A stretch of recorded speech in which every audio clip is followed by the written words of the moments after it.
The ASH Minority Recruitment Initiative ensures that underrepresented minority trainees with an interest in the field of hematology know they have a home within ASH.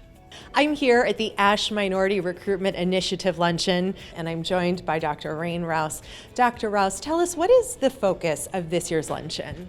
Well, we're really excited this year. Every year for the ASH Minority Recruitment Initiative, we have an amazing lunch where we bring together not only our mentees, people who've been awardees within our programs, but also their faculty mentors, and we open it up for everyone in ASH. We're really excited this year because we're actually featuring one of our leaders who's been a really strong proponent of the ASH Minority Recruitment Initiative. And so we get to hear about her journey and we get to ask questions, which is really something that's special for people at all levels, whether you are a medical student or a graduate student, a resident or fellow, or whether you're even a junior faculty member.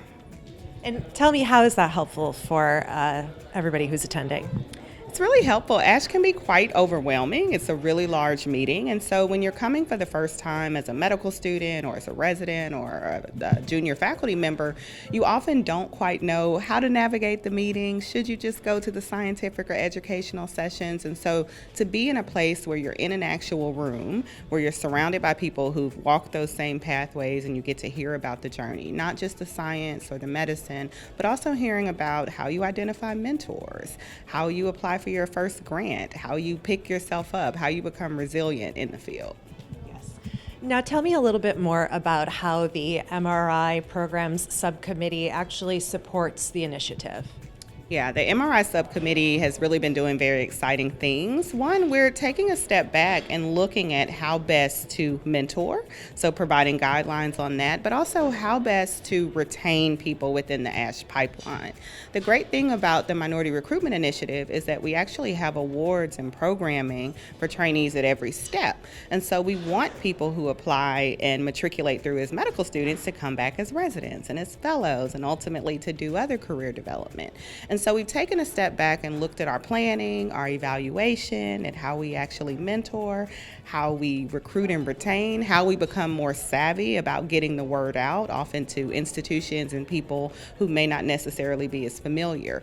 A lot of what we do is word of mouth. You know, our programs have such a wide catchment area that we often will have people who say, my mentor was in this program, so I know that it can be successful. But we want to look beyond that and look at touching every geographic region in the United States to make sure that everyone is able to really, be able to appreciate and enjoy this program.